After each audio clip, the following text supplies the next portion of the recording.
No jau tuuneride. Corvetti saaga jätkub. Olen praegu siia Kahro punkri poole teel, nagu Kaagile meeldib öelda. Ja lendame sinna laivi, poisid askeldavad seal praegu, et vaatame, mis nad seal ära on teinud. Ma piltide pealt Messengeris nägin, et jube paljaks oli juba jõutud rookida see seal kuskilt midagi juba lõigatud ja aga lendame sinna platsi, nad ei tea, et ma tegelikult tulen, et lähme vaatame, mis nad seal, millega nad seal hakkama saanud on.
Meil on veits lammutanud ja edasi kehitanud. Tegelikult praegu ei ole veel auto selline nagu kokkupaneku aeg, aga me panime ikkagi Wisewabi sillad alla, sest et meil on vaja näha kere nii-öelda see veermiku gabariidi muutuseid. Wisewabi veermikul on küll olemas kodukal, kohe nii kui sa selle veermiku alla konfi lähed, seal saab mingisuguse näha palju, siis veermiku suurused muutuvad. Aga meil on veits ebaselge, kuidas see kõik istub kokku bodykitiga ja kuidas ta füüsiliselt siis kere suhtes ikkagi jääb. Ja sellepärast läks alla meil Wicewab nii ette ja panime ka selle siia taha. Natuke nägime vaeva ka sellega, et kuidas Bulldog see istus ja nii lihtsalt need asjad ei lähe, nagu me arvame. See kit, mis on siis paigalduskitt, on mõeldud tegelikult C6-le, et C6-l on natuke täiesti teistsugune see tagasild. Et arvatavasti selleks, et aega kokku hoida ja asi oleks kohe plug and play panemised, et C6 sillad ala ja see peaks minema otse külge ja see on väga mõistliku hinnaga saadaval, nii et suure tõenäosusega läheme selle peale. Aga nagu te panete tähele, tagant on kadunud järelkast. See oli kahekesi 2 tundi äkki või, midagi sellist. Paar proovi ja heebel ja loomajõud. Ja. Kõik mured vahenevad. Eelkõige on ta igalt poolt liimitud kinni sellise huvitava kereliimiga, mis tegelikult nagu heebliga väike krõks ja tuleb küljest ära. Väga lihtne. Kütusepaagid olid seal rataste ees aukudes, siin sees. Ei tähendab, siin all oli kütusepaak. Praegu ei teagi, kas kasutada originaalkütusepaaki või tuleb siia taha eraldi paak. See tagumise osa disain on arvates siuke natuke leiutamine. Aga mis nüüd edasi? Meil käis ka puurimees Marek Mõistus, käis külas ja me jõudsime konsensusele, kuidas see puur välja võiks näha. Me teame, et me saame siia alla kinnitada, kuna siin selle klaasfiibri all on metallosa, metallleht, saab sinna toetada, siis ülevalt ei ole probleemi. Kõige keerulisem koht on seesama, mis nagu me alguses kohe arvasime, on see istme tagune.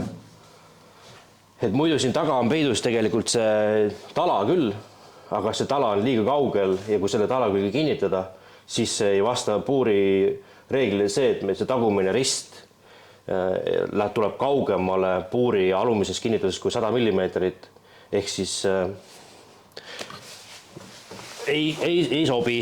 Ja praegu me otsustasime niimoodi, et me teeme siia doosi, niimoodi, et me toetame selle doosi alumise osa karbi peale või selle keretala peale ja seome selle seinaga ning proovime siit saada siis kaare jooksma nii madalalt kui võimalik. Et arvatavasti tuleb ta selle tala kõrguselt, et ta ukse riste ei roniks liiga kõrgele. See on okei ja tagumisel peakaarelt toetame siis alla siia. Natuke arutasime ka selle peakaare või pearisti kuju, et väga tihti tehakse seda veekujulisena niimoodi tagant ettepoole. Aga siin ta siis jääb nagu täpselt kiivri kohale ja see on siiamaani minu nendes autodes on ebamugav, et ma proovin teistpidi teha, et ma lähen keskelt hoopis äärtesse ja see tekitab pea kohale rohkem ruumi ja tagapool jällegi tuleb ristiga alla, mis annab võimaluse nagu ka nii-öelda see tagasilda koheselt võib-olla paremini siduda, mulle vähemalt endale tundub. Sa, Villi, vist oled mõlemad poodi teinud puure või? Jaa, ma ise arvan, et siia tuleb siuke toos teha, see on silla kinnitus on ju, sillapõlt. Siit ümber teeb siukse toosi, mingisugune 10-15 senti kõrge ja siis siit toob juba need diagonaalid siia toosi. Ja arvatavasti siis tagant lõikab maha kuskilt siit vahelt, et seda tagumisosa enam pole vaja. Ja siis kaob ka selline nagu põrke korral siis kere lõhkuv element ära. Ja siis on meil vaja, kui me silla saame vahetatud, siis me saame difri saame paika, siis me arvatavasti peame korraks ka mootori vahel tõstma, et me näeksime seda vahekulgemist mootori ja silla tala vahel, sest et ikkagi tegemist on C5-ga ning C6 tükkidega ja meil igaks juhuks, et meil tekiks mingisugust surprise'i siia, et me peame midagi lõikuma, mida me juba paika oleme keeranud. Muidu vist ei olegi. Päris äge välja juba. Üllatavalt äge. C6, C5 ja need on ikka born to be race cars. Iga asi, mis sa puudutad, sa saad aru, et see auto on tegelikult sündinud race cariks, et see ei ole mõeldud poes piima järgi käimiseks. Vägev.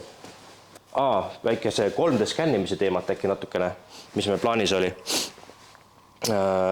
Rainer Suviga koos on plaan siis kere nii originaal C5 terves tükis ülevalt kuni siis alla ja siis kui luugid üles tõstetud kõikide tiibade kinnituskohad, et nii palju kui võimalik skännime siis originaalkere skisse ja siis võtame nüüd sisse selle nii-öelda paljakere, kus on Wisefab ainult küljes, et me saame need virtuaalselt need omavahel kokku panna ja näha, kus siis siia peaks tekkima need tiiva kinnitused võrreldes keretaladega. Ja samuti siis saame selle Wisefabi rattageomeetria kokku panna originaaltiibadega ning teha siis tiibadele sellised uued geomeetriad külge. Põhimõtteliselt meil on võimalik siis virtuaalselt ehitada uued tiivad sellele ja näha, kas see muutus on väga suur ja siis aru saada, kas need, kes praegu neid bodykitte teevad, kas nende bodykitid on sobilikud kohe külge või mitte põhimõtteliselt. Arvatavasti tagasilt tundub, et on sellele ei tundnud nagu erilisi mingeid muudatusi sisse, aga esisild on küll siuke, mis tuli koheselt äkki mingi 10 senti kummartki poolt laiemaks, tundus vähemalt päris suur hüpe. Ja samamoodi siis rattad liiguvad hoopis teises geomeetrias. Ja, kui sa siit vaatad, tule vaata siit. See on ikka julm vahe siit on siuke. Tagasild on muidugi paigast ära ka, aga see on kohe. Tegelikult see esitiivad ei tulnud siia kaugele, esitiivad tuli ikkagi siia ratta kuskile otsa. Siuke, ma ei tea, 5+ senti plantsi silmaga. Me näeme seda ka siis, kui Suvi on valmis pannud selle virtuaalse paketi ja kuidas siis virtuaalselt üks ja teine auto suhestuvad üksteisega. See on kindlasti veits äge. Ja me proovime ka teha virtuaalselt nii-öelda siis puuri loomist seal programmis. Tegelikkuses on Villil ja minul piisab palju kogemust, et meil ei ole vaja nii-öelda see 3D puuri luua ette, aga me proovime ka selle etapi läbi teha, et me proovime luua puuri valmis 3D's ja sellest teha käsipainutuse jaoks tööprogramm ja teha siis selle järgi puuri. Et kui meil see etapp õnnestub, siis meil on võimalik võib-olla mingisuguseid teisi autosid teha kiiremini, näiteks kus on keerukas mingit puuri luua ja võib-olla siis võidab ajas selles, et see programm on nagu ette tehtud. Mis siis edasi ongi, arvatavasti järgmine samm on juba tuunerisse on vaja tassida pilv, tundub. Et siin garaažis on töö otsa saanud, sest siin on arvatavasti juba selline fabritseerimine vajalik ja seda siin vist ei hakka tegema. See ei tundu vähemalt, muidu pean hakkama siia ka tööristu tassima. Lihtsam on. Muidugi. Mootorit ma saan siin teha.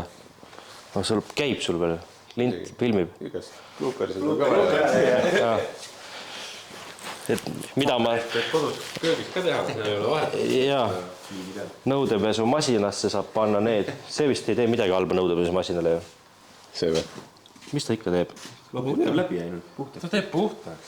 Ma ei saa panna, mul ei ole õlipüüdurit seal selle süsteemil vahel. Mootor tuleb ära teha. Seda vaatame siis, kui tuleb õige aeg. Praegu ei hakka üle mõtlema. Viskab selle sama õlise käraka sinna vahele.